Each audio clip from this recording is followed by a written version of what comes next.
So today we will cover chapter 9 of Modern History Spectrum, a general survey of social cultural reform movement. So यहाँ पे कुछ main organisation और personality हैं जो कि आपके मेंस पर्सपेक्टिव से भी इम्पोर्टेंट हैं, बट अभी हम यहाँ पे प्रीलिम्स रिलेटेड रैपिड रिवीजन कर रहे हैं। तो आप यहाँ पे जो पॉइंट्स दिए गए हैं उनको अपने मेंस आंसर राइटिंग में एग्जाम्पल के तौर पे लिख सकते हैं और आइडिया भी ले सकते हैं कि किस जगह पे, जैसे एजुकेशन, सोशल रिफॉर्म या फिर विमेन एम्पावरमेंट, तो किस पर्सनैलिटी का कहाँ पे क्या क्या रोल था। ठीक है। And our first discussion will be Raja Ram Mohan Roy, जिन्होंने ब्रह्मो समाज इस्टेब्लिश किया था। राजा राम को, जो मोहन रॉय हैं, इनको राजा का टाइटल किसने दिया था? अकबर टू ने। ठीक है। राजा राम मोहन रॉय जो थे कहलाए जाते हैं फादर ऑफ इंडियन रेनेसेंस और मेकर ऑफ मॉडर्न इंडिया। उन्होंने एक किताब लिखी थी जिसे कहते हैं गिफ्ट ऑफ मोनोथिस्ट, क्योंकि रॉय जो थे वो मोनोथिस्ट थे।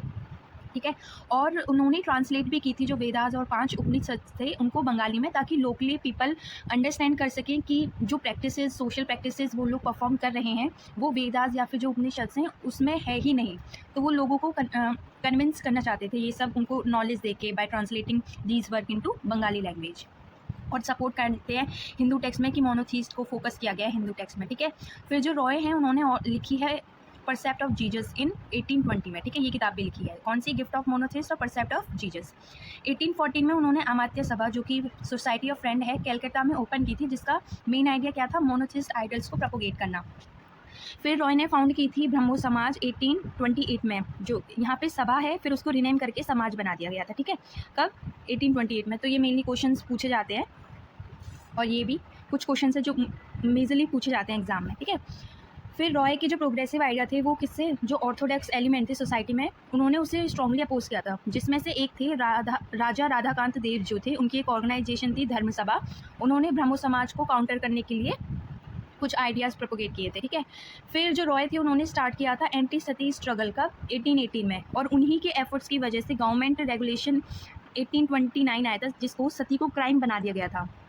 पहले सती बहुत कॉमनली परफॉर्म की जाती थी, फिर उसे क्राइम बना दिया गया। किसके एफर्ट्स के थ्रू? राजा राम मोहन रॉय के एफर्ट्स के थ्रू। और जो डेविड हैरी थे उनकी सपोर्ट लेके, और एक हमारे अलेक्जेंडर डफ थे, और डेविड हेरे और राजा राम मोहन रॉय के एफर्ट्स के थ्रू जो हिंदू कॉलेज है 1817 में इसको इस्टेब्लिश किया गया था। ठीक है। वहाँ पे इंग्लिश को भी पढ़ाया जाता था और जो वॉल्टेयर की फिलॉसफी थी उसको भी पढ़ाया जाता था। ठीक है। ये एक क्वेश्चन बनता है। 1825 में रॉय ने कौन सा कॉलेज इस्टेब्लिश किया था? Vedanta college, where course in both Indian language और वेस्टर्न एंड सोशल फिजिकल जो साइंस है वो सब दिए जाते थे। और मोहन जी को लिंग्विस्ट भी बोला जाता है, क्योंकि उनको बहुत सारी लैंग्वेज पता थी, जैसे Sanskrit, Persian, Arabic, English, French, Latin, Greek, Hebrew. ठीक है। ये, और उन्होंने फ्रीडम ऑफ प्रेस के लिए भी बहुत ज़्यादा आइडियाज़ दिए थे। ठीक है। अगर रॉय के बारे में बताया जाए तो उनके कुछ एसोसिएट्स भी थे, जैसे डेविड हेरे और अलेक्जेंडर डफ, जिन्होंने हिंदू कॉलेज 1817 में फाउंड किया था। फिर देवेंद्रनाथ टैगोर, जो कि उनकी डेथ के बाद में जो ब्रह्मो समाज था वो उन्होंने ही हैंडल किया था। फिर पीके टैगोर, फिर चंद्रशेखर देव, फिर ताराचंद्र चक्रवर्ती। ठीक है। नेक्स्ट हम बात करते हैं, जब राजा राम मोहन रॉय की डेथ हो गई उसके बाद में जो ब्रह्मो समाज था वो किसके अंडर में था? देवेंद्रनाथ टैगोर, जो कि फादर थे रविन्द्रनाथ टैगोर, जिनको नोबेल प्राइज़ मिला था फर्स्ट टाइम इंडिया में। देवेंद्रनाथ टैगोर ने कब ब्रह्मो समाज को ज्वाइन किया था? 1842 में। पहले वो एक तत्वबोधनी सभा थी, उसके हेड थे। और जो कि तत्वबोधनी सभा थी वो कब फॉर्म की गई थी? 1839 में। इन्होंने 1842 में ब्रह्मो समाज को ज्वाइन किया। इसी के साथ साथ which along with its organ Tattvabodhini Patrika इन्होंने रिलीज़ की थी, जो कि बंगाली में थी। ठीक है। नेक्स्ट हम बात करते हैं, फिर हम देखते हैं कुछ डिफरेंसेस आ जाते हैं देवेंद्रनाथ टैगोर और जो केशव चंद्र सेन हैं उनके आइडियाज़ के बीच में, जिसकी वजह से जो ब्रह्मो समाज है उसके बीच में हम स्प्लिट देखने को मिलता है। तो जो अब हम थोड़ा केशव चंद्र सेन के बारे में पढ़ते हैं। बेसिकली वो कौन थे, क्या था उनका आइडिया, क्या वो प्रोपोगेट करना चाहते थे। तो उनको आचार्य की उपाधि दी गई थी। किसने दी थी? देवेंद्रनाथ टैगोर ने। उन्होंने कब ज्वाइन किया था ब्रह्मो समाज को? 1858 में। जो केशव थे वो बेसिकली, अगर इनके रोल के बारे में बात करें तो ब्रह्मो समाज जो कि मेनली बंगाल के रीजन में स्प्रेड था, तो केशव चंद्र सेन के आने के बाद में वो आउटसाइड बंगाल, जैसे यूनाइटेड प्रोविंसेस, पंजाब, बॉम्बे, मद्रास, जो अदर्स टाउन थे वहाँ पे भी इसके आइडिया प्रोपोगेट हुए। Keshav Chandra Sen was dismissed from the office of Acharya. 1865 में उनको डिसमिस कर दिया गया था। ठीक है। क्योंकि because he supported intercaste marriage, जो कि अभी भी सोसाइटी में एक टैबू था। ठीक है। फिर जो केशव चंद्र सेन है उन्होंने अपना एक नया समाज निकाला, जिसे कहते हैं ब्रह्मो समाज ऑफ इंडिया 1866 में। और जो देवेंद्रनाथ टैगोर थे उनके जो स्प्लिट जो हुआ था, उनके समाज को बोला जाता था आदि ब्रह्मो समाज। तो देवेंद्रनाथ टैगोर का आदि ब्रह्मो समाज था और केशव जी का कौन सा था? ब्रह्मो समाज ऑफ इंडिया। 1878 में स्प्लिट कब हुआ था? 1865 में। और 1878 में हम देखते हैं एक मेजर चेंज, जहाँ पे जो केशव चंद्र जो कि पहले ये बहुत ज़्यादा चाइल्ड मैरिज के खिलाफ बहुत ज़्यादा प्रोपोगेट कर रहे थे, लेकिन उन्होंने अपनी खुद की 13 साल की बेटी की शादी एक माइनर हिंदू के महाराजा थे कोच बिहार के, उनसे करवा दी थी। तो जिसकी वजह से जो केशव चंद्र का जो ब्रह्मो समाज ऑफ इंडिया था उसमें भी हम फर्दर डिवीज़न देखते हैं। तो 1878 में जो उनके इस एक्शन की वजह से जो नाराज़ उनके फॉलोअर्स थे, उन्होंने नई ऑर्गेनाइजेशन सेटअप की जिसका नाम था साधारण ब्रह्मो समाज, जो कि किसने स्टार्ट की थी? आनंदा मोहन बोस, शिवचंद्र देव और उमेश चंद्र दत्ता जो थे, उन्होंने इसकी स्थापना की थी। पंजाब में जो दयाल सिंह ट्रस्ट था, उन्होंने मेनली जो ब्रह्मो समाज के आइडिया थे उसको प्रोपोगेट किया था क्या ओपन करके? दयाल सिंह कॉलेज एट लाहौर इन 1910, जो कि दयाल सिंह कॉलेज भी है आज ड्यू में, ठीक है। तो दयाल सिंह ट्रस्ट ने ब्रह्मो समाज के आइडिया को प्रोपोगेट करने के लिए कौन सा कॉलेज ओपन किया था? दयाल सिंह कॉलेज। कहाँ पे? लाहौर, 1910 में। ब्रह्मो समाज का इन्फ्लुएंस, अगर हम इसकी लिमिटेशन की बात करें ब्रह्मो समाज की, तो मेनली ये कलकत्ता और बंगाल और बस यहीं तक ही सीमित रहा था। तो ये इसकी एक लिमिटेशन देख सकते हैं। और सेकंड लिमिटेशन देख सकते हैं कि जो एलिटिस्ट क्लास थे और जो कि मतलब अपर क्लास के पीपल थे और अर्बन एरिया में जो रहते थे, तो ये जो ब्रह्मो समाज का था आइडिया मेनली इन्हीं के बीच में रहा था। तो मतलब ये कॉमन पीपल तक अपनी पकड़ नहीं बना पाए थे। नेक्स्ट हम बात करते हैं प्रथना समाज, ठीक है। 1867 में जो केशव चंद्र सेन थे, उन्होंने हेल्प की थी आत्माराम पांडुरंग की, जिन्होंने प्रार्थना जो समाज था बॉम्बे में उसको इस्टेब्लिश किया था, ठीक है। तो किसका रोल था? केशव चंद्र ने हेल्प की थी आत्माराम पांडुरंग, जिन्होंने इस्टेब्लिश किया था प्रार्थना समाज। कहाँ पे? बॉम्बे। ब्रह्मो समाज कहाँ पे था? कलकत्ता में, ठीक है। प्रिकर्सर ऑफ द प्रार्थना समाज वॉज परमहंस सभा, ठीक है। इससे पहले कौन सी थी? परमहंस सभा, जो कि एक सीक्रेट सोसाइटी थी लिबरल आइडियाज़ को जो इंकरेज करता था कास्ट एंड कम्युनल जो बैरियर्स थे उनको हटाने के बारे में बात करता था। लिबरल आइडियाज़ थे ये उस टाइम पे, ठीक है। फिर जो महादेव गोविंद रनादे थे, वो भी इसको ज्वाइन करते हैं प्रार्थना समाज को 1870 में, और उन्हीं के एफर्ट्स की वजह से जो प्रार्थना समाज था उसको गेन हुआ था ऑल इंडिया कैरेक्टर, ठीक है। प्रार्थना समाज जो है वो बेसिकली बहुत ज़्यादा अटैच था भक्ति कल्ट ऑफ महाराष्ट्र। तो प्रार्थना समाज वेस्टर्न इंडिया का हम देख सकते हैं, क्योंकि भक्ति कल्ट ऑफ महाराष्ट्र से ये कनेक्टेड था, ठीक है, अटैच था। इनके 4 मेजर एजेंडा थे, सोशल एजेंडा। एक था disapproval of caste system, women's education, widow remarriage और raising the age of marriage for both male and female. Next इसमें है कि जो दोंडो केशव कारवे थे और जो विष्णु शास्त्री थे, उन्होंने रनादे की इसमें हेल्प भी की थी, ठीक है। और फिर दोंडो केशव कारवे और महादेव गोविंद रनादे, उन्होंने फाउंड की थी कौन सी मूवमेंट? विडो रीमैरिज मूवमेंट और विडो होम एसोसिएशन, जहाँ पे वो प्रोवाइड करते थे जो विडोज थी उनको एजुकेशन और ट्रेनिंग, ठीक है। नेक्स्ट मूवमेंट की बात करते हैं तो यंग बंगाल मूवमेंट और हेनरी विवियन डेरोजियो के बारे में बात करते हैं, जो कि मेजरली इन्फ्लुएंस थे किसके आइडियाज़ थे? राजा राम मोहन रॉय के आइडियाज़ थे, ठीक है। तो ये जो मूवमेंट था ये फाउंड किया गया था जो एंग्लो इंडियन थे हमारे हेनरी विवियन डेरोजियो, जो कि पढ़ाते थे हिंदू कॉलेज किसने ओपन किया था? राजा राम मोहन रॉय ने, ठीक है। फ्रॉम 1826 से लेकर 1831 में उन्होंने अपनी इंस्पिरेशन कहाँ से ली थी? फ्रेंच रिवॉल्यूशन से। और उन्होंने अपने पीपल्स को भी इंस्पायर किया था कि आप जो सोच रहे हो उसको फ्रीली सोचो, रैशनैलिटी हो जो भी आप सोच रहे हो, क्रिटिकल इंक्वायरी करो किसी भी चीज़ के बारे में अगर आप पढ़ रहे हो, ठीक है। ऐसे ही आंखें बंद करके हमें विश्वास नहीं करना है, क्रिटिकल थिंकिंग करनी है हमें, ठीक है। फिर उन्होंने, और ऐसा भी बोला जाता है कि ये फर्स्ट नेशनलिस्ट पोएट थे मॉडर्न इंडिया के, ठीक है। नेक्स्ट वन की बात करते हैं तो जो सुरेंद्रनाथ बैनर्जी थे, उन्होंने डिरोजियन को क्या बोला था? Pioneer of modern civilization of Bengal, ठीक है। नेक्स्ट हम बात करते हैं ईश्वर चंद्र विद्यासागर। 1850 में जो ईश्वर चंद्र विद्यासागर थे वो प्रिंसिपल बने थे संस्कृत कॉलेज के, और उन्होंने संस्कृत कॉलेज को नॉन ब्राह्मण्स के लिए भी, जैसे अनटचेबल्स और लोअर कास्ट में या फिर OBC ST जो कुछ डिसएडवांस सेक्शन ऑफ सोसाइटी थे, उनके लिए संस्कृत कॉलेज को ओपन किया था, ठीक है। विद्यासागर जी ने मूवमेंट स्टार्ट किया था टू सपोर्ट विडो रीमैरिज, और इन्हीं की वजह से जो विडो रीमैरिज एक्ट था वो भी पास किया गया था। तो he was also crusader against child marriage और पॉलीगैमी, ठीक है। और उन्होंने विमेंस एजुकेशन को भी सपोर्ट किया था। वो सेक्रेटरी भी थे बिथुन स्कूल जो है, जो कि JED बिथुन ने ओपन किया था 1849 में, उसके वो सेक्रेटरी भी रह चुके हैं ईश्वर चंद्र विद्यासागर। और इन्होंने विमेंस एजुकेशन के बारे में बहुत बात की थी, और इन्होंने 35 जो गर्ल्स स्कूल थे अपने खुद के एक्सपेंस पे इन्होंने ऑर्गेनाइज किए थे, ठीक है। नेक्स्ट हम बात करते हैं कि ही रॉट सोन प्रकाश न्यूज़पेपर। तो ये क्वेश्चन आ सकता है कि सोन प्रकाश न्यूज़पेपर किसका था? ईश्वर चंद्र विद्यासागर का, ठीक है।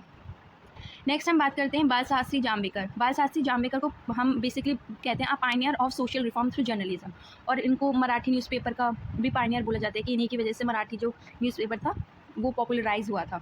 ही स्टार्टेड द न्यूज़पेपर दर्पण कब? 1832 में, और फादर ऑफ मराठी जर्नलिज्म इन्हीं को बोला जाता है। 1840 में इन्होंने पब्लिश किया था दिग्दर्शन, और इन्होंने बॉम्बे नेटिव जनरल लाइब्रेरी भी ओपन की थी। और ये फर्स्ट प्रोफेसर थे हिंदी के, कौन से कॉलेज में, एल्फिस्टोन जो कॉलेज था उसके ये फर्स्ट प्रोफेसर थे हिंदी के, बाल शास्त्री जाम्बे का। ठीक है, नेक्स्ट हम बात करते हैं परमहंस मंडली, जो कि 1849 में महाराष्ट्र में फाउंड की गई थी। किसके थ्रू, जो ददोबा पांडुरंग थे और दुर्गा राम मेहता जी थे, उनके थ्रू परमहंस मंडली की स्थापना की गई थी 1849 में। ठीक है, इनकी जो आइडियोलॉजी है, इस सोसाइटी की जो आइडियोलॉजी है वो बेसिकली लिंक करती है मानव धर्म सभा। ठीक है, जो कि फाउंड की गई थी 1844 में सूरत बाय दादोबा पांडुरंग एंड दुर्गा राम मेहता। इसकी जो ब्रांच है परमहंस मंडली की, वो बेसिकली एग्जिस्ट करती है कहाँ पे, पूना, सितारा और जो अदर टाउन है महाराष्ट्र के, वहाँ पे। नेक्स्ट हम बात करते हैं तो यहाँ पे सत्यशोधक समाज और ज्योतिबा राव जो फूले हैं, उनकी ऑर्गेनाइजेशन और उनके रोल के बारे में बात करेंगे। तो ज्योतिबा फूले जो थी, उनका जन्म सितारा महाराष्ट्र में हुई थी। वो बेसिकली कहाँ से बिलोंग करती थी, माली, जो कि गार्डनर कम्युनिटी है, वहाँ से वो बिलोंग करते थे। ठीक है, इन्होंने क्या फाउंड किया था, इन्होंने सत्यशोधक समाज, जिसे एक ट्रुथ सीकर सोसाइटी कहते हैं, 1873 में इन्होंने फाउंड किया था। इसका एम क्या था, social service, education among women's and lower caste people. इनके वर्क की बात करें तो इन्होंने सार्वजनिक सत्य, धर्म और गुलामगिरी, ये इनका वर्क है। गुलामगिरी कब लिखी थी, 1873 में।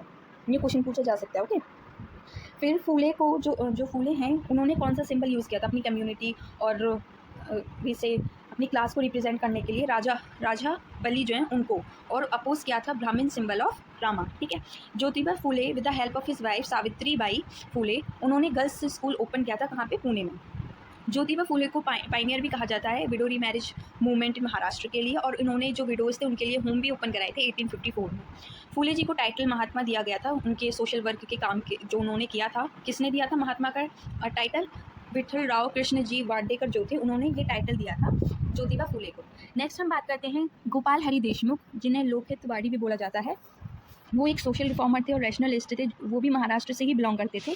Basically he held the post of जज ब्रिटिश राज के अंदर में, और उन्होंने एक वीकली भी लिखी थी जिसका नाम था Prabhakar, under the pen name Lokhitwadi for social reform issues. ठीक है, उनका मानना था कि अगर इफ सोशल जो रिलीजन है वो सेंक्शन नहीं करता है सोशल रिफॉर्म को, तो उस रिलीजन को हमें चेंज करना चाहिए। इसका मतलब ये है कि जो रिलीजन है वो टाइम के साथ साथ में, जैसे सोसाइटी चेंज हो रही है उसके अकॉर्डिंग भी रिलीजन को मॉडिफाई होना चाहिए। हम एकदम स्ट्रिक्ट नहीं हो सकते हैं कि सिर्फ यही रूल्स फॉलो करेंगे। विद द मतलब जो पब्लिक की डिमांड है, जो सोसाइटी की डिमांड है, जो लोगों की डिमांड है, उसको फुलफिल कर रहा है कोई रिलीजन या फिर नहीं, और अगर नहीं कर रहा है तो वो रिलीजन सही नहीं है, उसे चेंज करने की ज़रूरत है। ठीक है, फिर वो कहते हैं कि उन्होंने एक वीकली भी स्टार्ट की थी जिसका नाम था हिटेचू। ठीक है, and also played leading role in founding the periodical Gyan Prakash, Indu Prakash और लोकहितवादी। ठीक है, नेक्स्ट हम बात करते हैं गोपाल गणेश आगकर। ठीक है, ये एक एजुकेशनिस्ट थे और सोशल रिफॉर्मर थे, ये भी महाराष्ट्र से बिलोंग करते थे। इन्होंने क्या फाउंड किया था, न्यू इंग्लिश स्कूल और डेक्कन एजुकेशन सोसाइटी और फर्गुसन कॉलेज, ये इसके को फाउंडर थे। ठीक है, और ये फर्गुसन कॉलेज जो थे उसके प्रिंसिपल भी थे। ये फर्स्ट एडिटर थे केसरी के, और इन्होंने जर्नल स्टार्ट किया था Lokmanya, the journal started by Lokmanya Tilak. ये जो केसरी था ये इसके फर्स्ट एडिटर थे। केसरी किसने स्टार्ट किया था, लोकमान्य तिलक जी ने।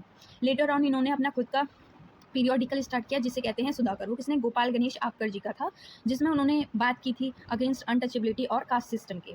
नेक्स्ट हम बात करते हैं सर्वेंट ऑफ इंडियन सोसाइटी की, जो कि जी के गोखले जी थे, जो कि एक इंडियन नेशनल कांग्रेस के लिबरल लीडर थे। उन्होंने सर्वेंट ऑफ इंडियन सोसाइटी 1905 में with the help of N G Ranade start किया था। ठीक है, 1911 में जो हितवाड़ा था उन्होंने ये पब्लिश किया था to project the view of the society की सोसाइटी क्या सोच रही है। तो हितवाड़ा किसने पब्लिश की थी, गोखले जी की थी ये। ठीक है, और गोखले जी की डेथ जब हुई थी 1915 में, तो यहाँ पे जो श्रीनिवासा शास्त्री जी थे वो प्रेसिडेंट बन गए थे सर्वेंट ऑफ इंडियन सोसाइटी के। ठीक है, नेक्स्ट सोशल सर्विस लीग के बारे में बात करते हैं। तो जो गोखले जी के फॉलोअर्स थे NM जोशी, उन्होंने ही फाउंड की थी सोशल सर्विस लीग, कहाँ पे, बॉम्बे में। जोशी जी ने एक और ऑल इंडिया ट्रेड कांग्रेस जो थी 1920 में, वो भी NM जोशी जी ने ही फाउंड की थी। नेक्स्ट हम बात करते हैं हमारे रामकृष्ण मूवमेंट और स्वामी विवेकानंद जी के बारे में। तो जो रामकृष्ण परमहंस जी थे, जो कि एक काली टेम्पल जो कि दक्षिणेश्वर है उसके एक पुअर प्रीस्ट थे, जो कि कलकत्ता में है दक्षिणेश्वर टेम्पल, और उनका चाइल्डहुड का नाम क्या था, गदाधर चट्टोपाध्याय। ठीक है, उनकी टीचिंग से प्रेरित थे कौन, स्वामी विवेकानंद। जो रामकृष्ण मूवमेंट है, इसके दो ऑब्जेक्टिव की बात करें तो to bring into existence a band of monks dedicated to a life of renunciation and practical spirituality की, ऐसे मॉन्क्स को लेके आना है जो कि लाइफ ऑफ रिनंसिएशन के हैं और स्पिरिचुअलिटी प्रैक्टिस करना चाहते हैं, उनको लेके आना एक साथ, ठीक है। नेक्स्ट जो उनका ऑब्जेक्टिव था वो ये था कि जो हमारे डिसाइपल हैं उनको लेके आना है टू कैरी ऑन प्रीचिंग और charitable work, to look upon all man और जो विमेन चिल्ड्रन उनके, ठीक है, मतलब चैरिटी वर्क करना, और जो मॉन्क्स हैं उनको लेके आना जो कि स्पिरिचुअलिटी को प्रैक्टिस करेंगे, ठीक है। जो रामकृष्ण परमहंस जी थे उन्होंने खुद ने रामकृष्ण मठ जो है उसकी फाउंडेशन लेट की थी, ठीक है, with his disciple as a nucleus to fulfill the first objective. Second objective किसने टेकन फॉरवर्ड, मतलब कौन फॉरवर्ड लेके गया सेकंड ऑब्जेक्टिव को, तो स्वामी विवेकानंद जी ने।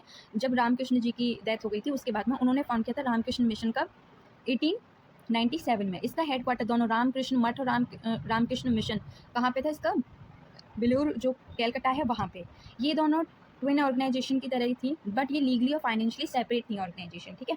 रामकृष्ण परमहंस जी का कहना था कि जो अगर हम इंसान की, ह्यूमन की सर्विस करते हैं, उसका ध्यान रखते हैं, कंपैशन रखते हैं एक दूसरे की तरफ, और मतलब एक दूसरे पे विश्वास करते हैं और हेल्प करते हैं एक दूसरे की, मतलब किसी भी तरह से अगर हम इंसान की सेवा कर रहे हैं तो वो एक भगवान की सेवा के बराबर ही है, ठीक है। फिर रामकृष्ण जो परमहंस हैं उनकी शादी किससे हुई थी, सरदमानी मुखर्जी जो हैं, जो कि शारदा देवी भी कहलाई जाती हैं, उनसे उनकी शादी हुई थी। अब हम बात करते हैं स्वामी विवेकानंद जी की, जिनका ओरिजिनल नाम क्या था, नरेंद्र नाथ दत्ता। बाद में स्वामी विवेकानंद जी उनका नाम हुआ, और उन्होंने जो रामकृष्ण परमहंस जी थे उनका जो मैसेज है उसको स्प्रेड किया, ठीक है। और विवेकानंद गुरु वॉज रामकृष्ण परमहंसा। जब वो 18 की उम्र के थे तो विवेकानंद जी ने ज्वाइन किया था नव वेदांत ब्रह्म समाज, जो कि किसने फाउंड किया था, केशव चंद्र सेन इन 1857 में। स्वामी जी ने अपनी एक बहुत फेमस उनकी स्पीच थी at the parliament of religion, जो कि शिकागो यूएसए में हुआ था। तब के प्रेसिडेंट कौन थे, जॉन हेनरी बुरोस, ठीक है। कब दी थी उन्होंने ये अपनी स्पीच, 1893 में। और उन्होंने वहाँ पे एड्रेस किया था कि need of healthy balance between spiritualism and materialism.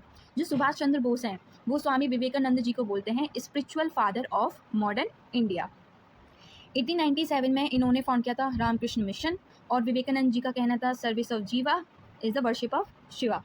1898 में जो विवेकानंद जी थे उन्होंने एक पीस ऑफ लैंड लिया था जहाँ पे बेलोर, जहाँ पे हेडक्वार्टर है, वेयर रामकृष्ण मठ was finally shifted and registered. Next हम बात करते हैं दयानंद सरस्वती जी की, जिनका आर्य समाज से जिन्होंने आर्य समाज को फाउंड किया, ठीक है। इनका अगर हम ओरिजिनल नाम की बात करें तो मूल शंकर था, जो कि एक ओल्ड मौरवी स्टेट गुजरात में ब्राह्मण फैमिली में इनका जन्म हुआ था। ये फर्स्ट आर्य समाज जो यूनिट थी वो फर्स्ट टाइम कहाँ सेटअप की गई थी, बॉम्बे का 1875 में। इसका हेडक्वार्टर लेटर जो ब्रह्मो समाज है इसका हेडक्वार्टर लाहौर में स्टैब्लिश कर दिया गया था, बॉम्बे टू लाहौर।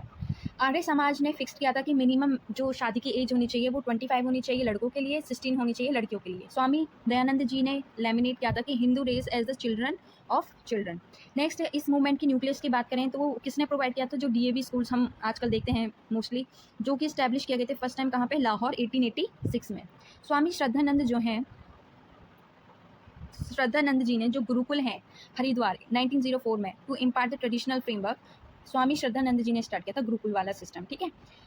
फिर the work of Swami ji after his death, जब दयानंद सरस्वती जी की डेथ हो गई उसके बाद में ये काम किसने फॉरवर्ड किया, तो जो हमारे यंग लीडर थे लाला लाजपत राय, लाला हंसराज, पंडित गुरुदत्त, स्वामी श्रद्धानंद जी, इन्होंने फॉरवर्ड किया दयानंद सरस्वती जी का काम, ठीक है। कॉलेज पार्टी, एक कॉलेज पार्टी थी, एक गुरुकुल पार्टी थी। तो जो कॉलेज पार्टी के थे जो कि कंप्राइजेस क्या है, लाला हंसराज, लाला लालचंद और लाला लाजपत राय, ये कॉलेज पार्टी के थे, ठीक है। नेक्स्ट थे महात्मा और गुरुकुल पार्टी के, जिसमें कौन थे, गुरुदत्त विद्यार्थी और लाला मुंशीराम, जो कि क्या कहलाए जाते हैं, स्वामी श्रद्धानंद जी, ठीक है। जो कॉलेज पार्टी थी लाला लाजपत राय वाली जी, वो बहुत लिबरल आइडियाज़ के थे, वहीं जो महात्मा और गुरुकुल पार्टी थी वो ऑर्थोडॉक्स आइडियाज़ के थे। College party majorly English education को प्रमोट करना चाहती थी, नॉन वेजिटेरियनिज्म, बट जो महात्मा और गुरुकुल पार्टी थी वो बेसिकली संस्कृत जो ट्रेडिशनल सिस्टम था, फ्रेमवर्क था, वैदिक फिलोसफी, स्ट्रिक्ट वेजिटेरियनिज्म, इसको फॉलो करते थे, ठीक है, इंटरेस्टेड थे। जो कॉलेज पार्टी थे वो retain control over the DAV schools और कॉलेजेस, और वाइल आर्य प्रतिनिधि सभा पंजाब व taken over by Mahatma party. तो आर्य प्रतिनिधि सभा जो पंजाब में थी वो किसने ले ली, महात्मा पार्टी जी, ठीक है। 1902 में जो गुरुकुल पार्टी थी महात्मा जी की वाली, वो कहाँ मूव हो गए थे, पहले उनका कहाँ था, हरिद्वार में, हरिद्वार के कांगरी में वो लोग शिफ्ट हो गए, hence the named Gurukul Kangri. जो गुरुकुल थे वो किसने फाउंड किया था, Kanya Mahavidyalaya at Jalandhar 1826 for the education of widows. तो हम यहाँ से इनका रोल भी पता कर सकते हैं कि इन्होंने विडोज के लिए काम किया था, है ना, एजुकेशन के लिए उन्होंने काम किया था। तो ऐसे ही आपको पॉइंट्स उठाने हैं, ठीक है। Next, in its zeal to protect the Hindu society from the onslaught of Christianity and Islam, क्योंकि वहाँ पे तब धर्म परिवर्तन की बहुत सारी बातें कर रही थी कि क्रिश्चियन लोग आ रहे थे, वो धर्म परिवर्तन करा रहे थे।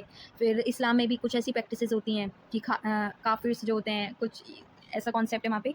तो समाज जो था, उन्होंने शुद्धि मूवमेंट स्टार्ट किया था कि जो कन्वर्टेड हो चुके हैं किसी और रिलीजन में, उनको रिकन्वर्ट करना है हिंदू जो सिस्टम है उसमें, to convert to Christianity and Islam, ठीक है। और उन्होंने स्लोगन दिया था इंडिया फॉर इंडियंस। तो यहाँ पे हम क्या बोल सकते हैं, सेल्फ रूल की बात फर्स्ट टाइम हमें देखने को मिल रही है, ठीक है, और सेल्फ रेस्पेक्ट की भी बात बोल सकते हैं हम।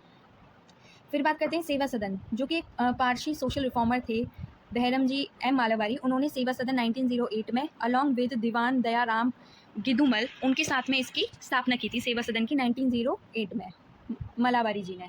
सेवा सदन बेसिकली स्पेशलाइज थे in taking care of women's जो कि एक्सप्लॉयटेड थी, और जो सोसाइटी है उन्होंने डिस्कार्ड कर दी थी, तो वो उनके केयर करते थे, ठीक है। फिर जो हमारे मालावारी जी हैं, इन्हीं के एफर्ट्स के थ्रू जो एज ऑफ कंसेंट एक्ट 1830 था, जहाँ पे 12 साल से नीचे लड़कियों की शादी नहीं हो सकती थी, वो इन्हीं के एफर्ट्स के थ्रू आया था, ठीक है। देव समाज की बात करते हैं, जो कि 1887 में लाहौर में स्टार्ट किया गया था। किसने किया था? शिव नारायण अग्निहोत्री जी ने। देव समाज 1887 लाहौर। नेक्स्ट हम बात करते हैं धर्म सभा, जो कि राधा कांत देव जी ने 1830 में किसके पोजीशन में, राजा राम मोहन रॉय जी के ब्रह्मो समाज के पोजीशन में उन्होंने ये स्टार्ट किया था। फिर भारत धर्म महामंडल जो है, ये एक ऑल इंडिया ऑर्गेनाइजेशन थी ऑफ ऑर्थोडॉक्स एजुकेटेड हिंदूज। मतलब एक तो रिफॉर्म मूवमेंट चल रहे हैं, फिर दूसरी तरफ उन्हीं के अपोजिशन में रिवाइवलिस्ट मूवमेंट चल रहे हैं, क्योंकि कोई एक सोशल चेंज आ रहा है लोगों की थिंकिंग में कि ये प्रैक्टिस सुपरस्टिशन जो भी डॉगमाज हैं सोसाइटी के, उनको चैलेंज किया जा रहा है इन ऑर्गेनाइजेशन और पर्सनैलिटीज़ के थ्रू। तो ऑब्वियसली एक फोर्स होगा जो कि ऑर्थोडॉक्स में अभी भी ऑर्थोडॉक्स जिनकी थिंकिंग होगी, तो वो इसे अपोज करने के लिए उनकी भी ऑर्गेनाइजेशन सेटअप की जाएंगी। तो अभी हम कुछ ऐसी ही ऑर्गेनाइजेशन के बारे में बात कर रहे हैं, ठीक है। तो भारत धर्म महामंडला की है बात कर रहे हैं, जो कि ऑल इंडिया ऑर्गेनाइजेशन थी, जहाँ पे ऑर्थोडॉक्स एजुकेटेड हिंदूज थे। सनातन धर्म सभा 1895, धर्म महापरिषद इन साउथ इंडिया और धर्म महामंडली इन बंगाल, ये जो ऑर्गेनाइजेशन थी कंबाइन होकर 1909 में इन्होंने एक सिंगल ऑर्गेनाइजेशन बनाई, जिसका नाम था भारत धर्म महामंडला, जिसका हेडक्वार्टर कहाँ था? वाराणसी। जो मदन मोहन मालवीय जी थे, वो इस मूवमेंट के प्रोमिनेंट फिगर थे, ठीक है। भारत धर्म महामंडल के कौन से फिगर रिलेटेड है? मदन मोहन मालवीय जी। नेक्स्ट बात करते हैं तो राधा स्वामी मूवमेंट, जो कि एक spiritual union of individual soul with supreme creator, ये इनका बेसिकली एम था। यहाँ पे जो तुलसी राम जी थे, जो कि आगरा के एक बैंकर थे और जिनको बोला जाता है शिव दयाल साहिब, उन्होंने ये मूवमेंट स्टार्ट किया था राधा स्वामी। यहाँ पे स्पिरिचुअल यूनियन की बात करें बेसिकली कि इंडिविजुअल जो सोल है राधा, वो कैसे सुप्रीम क्रिएटर स्वामी से मिलेगी, स्पिरिचुअल यूनियन, ठीक है। नेक्स्ट हम बात करते हैं श्री नारायण गुरु धर्म परिपालना मूवमेंट। ये किसने स्टार्ट किया था? श्री नारायण गुरु स्वामी जी ने स्टार्ट किया था, जो कि एक जहावाज जो केरला में, जो कि एक टोडी टैपर्स बैकवर्ड कास्ट के हैं। मतलब आपने देखा होगा कि जो केरला साइड में नारियल वगैरह की बहुत ज़्यादा खेती होती है, तो जो उनको तोड़ने के लिए जाते थे, नारियल को ऊपर पेड़ पे चढ़ के वो तोड़ते थे, तो बेसिकली ये उसी कम्युनिटी से थे जिनको अनटचेबल कंसीडर किया जाता था और एजुकेशन नहीं दी जाती थी, और जो टेंपल हैं उसमें एंट्री से डिनाई कर दिया जाता था उन लोगों को। तो ये वहीं से बिलोंग करते थे। ये एक सिंगल लार्जेस्ट कास्ट ग्रुप था केरला का, जो कि 26% ऑफ पॉपुलेशन को कॉन्स्टिट्यूट करता था। नारायण गुरु हिमसेल्फ बिलोंग फ्रॉम इस वास्ट कास्ट। और उन्होंने क्या किया कि जो नया रिवर है केरला में, उन्होंने वहाँ पे जाके एक installed it as a Shivling at Aruvippuram on Shivratri in 1884 में। और ये सब करने का उनका क्या इंटेंट था? ये बताने के लिए कि जो वर्शिप है वो सिर्फ जो हायर कास्ट है उनकी मोनोपोली नहीं है, ठीक है। लोअर कास्ट या फिर जो अनटचेबल्स हैं, जिनको बेसिकली ये राइट नहीं दिया जाता था अर्ली सोसाइटी में कि वो टेंपल में एंटर कर सके, तो उनके इस एक्शन के थ्रू उन्होंने इस हेजिमनी को चैलेंज किया था, ठीक है। नेक्स्ट है ये अरुव्यापुरम मूवमेंट, जो कि फेमस पोएट थे कुमार आसना, जो कि डिसाइपल भी थे किसके? नारायण गुरु जी के। ये इन्होंने स्टार्ट किया था, ठीक है। यहाँ पे जो अरुव्यापुरम श्री नारायण गुरु धर्म परिपालन योगम था, ये रजिस्टर्ड किया गया था इंडियन कंपनी एक्ट के अंडर में, एक कंपनी के थ्रू रजिस्टर किया गया था कब? 1903 में। कुमार आसना जी एक फेमस मलयालम के पोएट थे, ठीक है। विद नारायण गुरु जी जो है इसके परमानेंट चेयरमैन है, और जो कुमार आसना जी थे वो जनरल सेक्रेटरी थे। In the formation of Shri Narayan गुरु धर्म परिपालना, इसके एफर्ट्स के थ्रू डॉक्टर पालपू को भी एक्नॉलेज किया गया था, ठीक है। यहाँ पे एक्नॉलेजमेंट उनकी भी बनती है। तो उन्होंने ही had started fight for social justice through his movements like Ezhava memorial, Malayali memorial. तो ये श्री नारायण गुरु जी के बारे में था। नेक्स्ट हम गोल कलीगा संघा के बारे में बात करेंगे, जो कि कर्नाटका मैसूर कर्नाटका में लॉन्च किया गया था। ये एक एंटी ब्राह्मण मूवमेंट था, कब स्टार्ट किया गया था 1905 में। नेक्स्ट हम बात करते हैं जस्टिस मूवमेंट, जो कि इनिशियली जो जस्टिस पार्टी थी उन्होंने स्टार्ट किया था इनिशियली, जिसे क्या बोला जाता था, साउथ इंडिया लिबरेशन फेडरेशन। ये एक मद्रास प्रेसिडेंसी में ये मूवमेंट स्टार्ट हुआ था। जस्टिस मूवमेंट किसने स्टार्ट किया था, CN मुदलियार, KM नायर और P Thyagaraja ji, to secure job and representation of non Brahmin in the legislature. यहाँ पे मतलब उनके पॉलिटिकल रिप्रेजेंटेशन के बारे में बात कर रहे हैं। फिर 1817 में ये मद्रास प्रेसिडेंसी एसोसिएशन जो कि फॉर्म किया गया था, इनकी भी डिमांड थी कि सेपरेट रिप्रेजेंटेशन होना चाहिए lower caste in the legislature. Self respect movement की बात करें तो ये मूवमेंट जो था, ये EV रामास्वामी नायकर जो थे उन्होंने स्टार्ट किया था, जिन्होंने कांग्रेस को ज्वाइन किया था 1919 से लेके 1925 में। इनको प्यार से लोग पेरियार भी बोलते थे। इनकी एक, वैसे बहुत सारी जनरल थी बट इनकी one of most famous general था खुदी अरासू, जिसका मतलब था पीपल रूल। तो सेल्फ रिस्पेक्ट मूवमेंट 1925 में किसने स्टार्ट किया था, EV रामास्वामी नायकर। ठीक है, नेक्स्ट मूवमेंट की बात करते हैं तो टेम्पल एंट्री मूवमेंट है, जिसकी significant work in this direction had already done. मतलब पहले से ही ये जो टेम्पल एंट्री मूवमेंट था ये पहले से ही स्टार्ट हो चुका था केरला में, जैसे कि हमने देखा नारायण गुरुजी और उनके जो डिसाइपल थे कुमारनासन, उनके through. In the mean while एक वैक्यूम जो ट्रावनकोर के नॉर्थ पार्ट में एक वैक्यूम था, वो भी एक एजुटेशन का सेंटर बना था टेम्पल एंट्री से रिलेटेड। 1924 में वैक्यूम सत्याग्रह किसने स्टार्ट किया था, KP केसवा। ठीक है, केरला में लॉन्च किया गया था। क्या डिमांड थी इनकी भी, temple entry of Hindu temples to the untouchables. Again 1931 में जब सिविल डिसओबीडियंस मूवमेंट को सस्पेंड कर दिया गया था, तो ये टेम्पल एंट्री मूवमेंट केरला में फिर से ऑर्गेनाइज किया गया था। किससे इंस्पायर्ड था, के कल्पक्कम से इंस्पायर्ड था। और जो पोएट थे Subramaniam Thirumumbu, singing sword of Kerala जिन्हें बोला जाता है, उन्होंने 16 वॉलंटियर्स का ग्रुप बनाया था। ठीक है, इस मूवमेंट को क्या बोलते हैं, गुरुवायूर सत्याग्रह 1931 में। ठीक है, के कलप्पन, इसमें पोएट कौन थे, Subramaniam Thirumumbu, singing sword of Kerala. यहाँ पे लीडर अगर हम देखे जाएँ तो यहाँ पे हमें जो गुरुवायूर सत्याग्रह 1931 था, यहाँ पे कुछ लीडर्स हमें देखने के लिए मिले। P Krishna Pillai, A K गोपालन, ये कुछ सत्याग्रहीज में थे। फिर फाइनली ये जो टेम्पल एंट्री मूवमेंट इतना चला, तो 12 नवंबर 1936 में जो महाराजा थे त्रावणकोर के, उन्होंने इशू किया प्रोक्लेमेशन की जितने भी open all government control temple to all Hindus. ठीक है, सब हिंदूज को जो गवर्नमेंट है वो टेम्पल ओपन करेगी। ऐसा ही जो similar step was taken by C Gopalachari administration in Madras in 1938 में। नेक्स्ट हम बात करते हैं इंडियन सोशल कॉन्फ्रेंस। ये किसने फॉर्म की थी, रनादे जी ने और रघुनाथ राव जी ने इंडियन सोशल कॉन्फ्रेंस की स्थापना की थी, जो कि साल में एक बार मिलते थे। फर्स्ट सेशन इनका कहाँ पे हुआ था, मद्रास में हुआ था 1887 में। ये किसने लॉन्च, और ये जो इंडियन सोशल कॉन्फ्रेंस है, इन्होंने प्लेज मूवमेंट स्टार्ट किया था to inspire people to pledge against the child marriage. Next हम बात करते हैं रिवाइवलिस्ट मूवमेंट, जो वहाबी वहीउल्लाह मूवमेंट था उसके बारे में। तो यहाँ पे जो हमारे अब्दुल वहाब जी थे अरेबिया के, उनकी जो टीचिंग थी, शाह वलीउल्लाह, उनको प्रोपोगेट किया था। और ये बेसिकली इसेंशियल रिवाइवलिस्ट मूवमेंट था, जो वेस्ट के आइडियाज़ प्रोपोगेट हुए थे उसके अगेंस्ट। ठीक है, जो सैयद अहमद जी थे उन्होंने वेस्ट के आइडियाज़ को प्रोपोगेट किया था, तो बेसिकली उसी के अपोजिशन में ये इस्लाम में रिवाइवलिस्ट रिस्पॉन्स आया। ठीक है, यहाँ पे ये फर्स्ट इंडियन मुस्लिम लीडर थे 18th सेंचुरी के, जिन्होंने ऑर्गेनाइज किया था मुस्लिम को अराउंड 2 फोल्ड। एक लीगल हार्मनी मतलब कुछ डिवीज़न है इस्लाम में भी, तो उनको कम करने के लिए, और सेकंड 2 फोल्ड जो एक तो ये हो गया, और सेकंड था हमारा इंडिविजुअल कॉन्शियसनेस की, हाँ अल्लाह की टीचिंग पे बिलीव करना है। मतलब बेसिकली ये इस्लाम को प्योरीफाई करने के बारे में बात करते हैं। जो टीचिंग है वहीउल्लाह जी की, वो पॉपुलराइज फर्दर किसने की थी, शाह अब्दुल अजीज़ और सैयद अहमद बेरेलवी। ठीक है, जिन्होंने गेव द पॉलिटिकल पर्सपेक्टिव।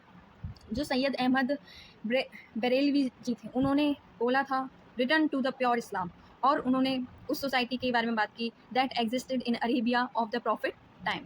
ठीक है, इनका मानना था कि जो इंडिया है वो दार उल हरब है, मतलब लैंड ऑफ काफिर्स, और मतलब ज़रूरत है कि ये जो हमारी इंडिया है दार उल हरब, उसको कन्वर्ट कर दिया जाए दारुल इस्लाम में, लैंड ऑफ इस्लाम।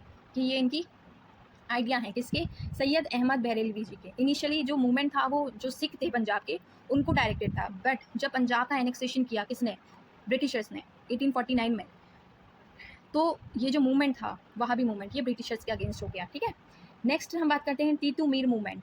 ये पॉपुलरली टीटू मीर किन्हें बोलता है, मीर नितहार अली जी को टीटू मीर बोलते हैं। ये किसके डिसिपल थे, सैयद अहमद बेरलवी जी के, जिन्होंने फाउंड किया था ऑब्वियसली वहाबी मूवमेंट। टीटू मीर जी ने अडॉप्ट किया वहाबिज़म और एडवोकेट किया शरिया। इन्होंने ऑर्गेनाइज किया मुस्लिम पीजेंट्स को of Bengal against landlords who were mostly मतलब बंगाल के जो मुस्लिम पीजन्स थे उनको गैदर किया था लैंड लॉर्ड्स के खिलाफ, जो कि मोस्टली हिंदूज थे, एंड ब्रिटिश इंडिगो प्लांटर्स के खिलाफ। ठीक है, नेक्स्ट हम बात करते हैं फेराइजी मूवमेंट, जो कि फरादी मूवमेंट भी बोला जाता है। इसके फाउंडर कौन थे? हाजी शरीतुल्लाह। 1818 में ये मूवमेंट स्टार्ट किया गया था। किसकी लीडरशिप में? अंडर द लीडरशिप ऑफ हाजी शरीतुल्लाह जी के जो बेटे थे दादू मियान। ये जो मूवमेंट था ये रिवॉल्यूशनरी बन गया था। कब से? 1840 के ऑनवर्ड से। इसी के कॉन्ट्रास्ट में एक मूवमेंट चला था ताई यूनी मूवमेंट।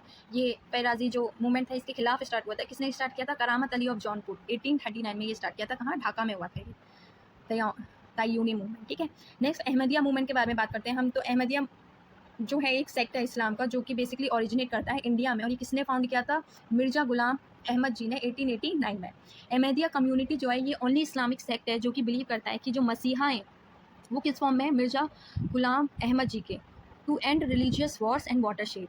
और वो क्या बात करते हैं? मॉरलिटी के बारे में बात करते हैं, पीस एंड जस्टिस के बारे में इंस्टॉल करने के लिए बात करते हैं। ठीक है, अहमदिया मूवमेंट। ठीक है, नेक्स्ट हम बात करते हैं सर सैयद अहमद खान, जिनका अलीगढ़ मूवमेंट में बहुत बड़ा रोल है। ब्रिटिशर्स के खिलाफ जो रिवॉल्ट हुआ था 1857 में, उनका मानना था कि जो मेन कॉन्स्पिरेटर है, मतलब ये 1857 बेसिकली मुस्लिम्स की वजह से हुआ था, तो इसलिए a section of Muslim led by Syed Ahmad Khan was ready to allow the official patronage to stimulate process of growth among the Indian Muslim through better education and employment opportunity। ठीक है, अहमद जी थे वो प्रो ब्रिटिशर थे। ठीक है, और एंटी कांग्रेस और anti Hindu थे। तो बेसिकली यहाँ पे हम ब्रिटिशर्स ने डिवाइड एंड रूल वाली पॉलिसी अपनाई थी, तो इसमें जो सैयद अहमद जी थे उन्होंने फुल्ली इसको फ्यूल दिया है, और यहाँ पे ऑफिशियली एस्टिमुलेट किया, मतलब अपनी मुस्लिम कम्युनिटी के लिए उन्होंने कि वेस्टर्न आइडियाज़ को प्रोपोगेट किया जाए, ट्रेडिशनल आइडियाज़ को सस्पेंड करने के लिए उन्होंने मुस्लिम जो ब्रिटिशर्स थे उनका सपोर्ट लिया। ठीक है, मतलब वो अपनी सोसाइटी के बारे में उनकी बेटर एजुकेशन, एम्प्लॉयमेंट अपॉर्चुनिटीज़ को बढ़ाने के लिए, उनकी रिप्रेजेंटेशन को बढ़ाने के लिए ये मूवमेंट था अलीगढ़ मूवमेंट। ठीक है, जो सैयद अहमद जी थे वो एक रिस्पेक्टेबल मुस्लिम फैमिली से आते हैं, जो कि रॉयलिस्ट मेंबर थे judicial service of British government के। इन्होंने स्टार्ट किया था मोहम्मदन एंग्लो ओरिएंटल कॉलेज, जो कि बाद में अलीगढ़ मुस्लिम यूनिवर्सिटी 1875 में कहलाया जाता है। इन्होंने यूनाइटेड पेट्रियोटिक एसोसिएशन 1888 में इस्टेब्लिश किया था। इनके प्रोग्रेसिव सोशल आइडियल थे जो कि इन्होंने प्रोपोगेट किए। किसके? तो एक मैगजीन थी तहदीब उल अखलाक। ठीक है, improvement of manners and morals. जो अलीगढ़ मूवमेंट था emerge as liberal modern trend among Muslims based on Mohammedan Anglo Oriental college Aligarh, जो कि बाद में क्या बना? Aligarh university in 1875।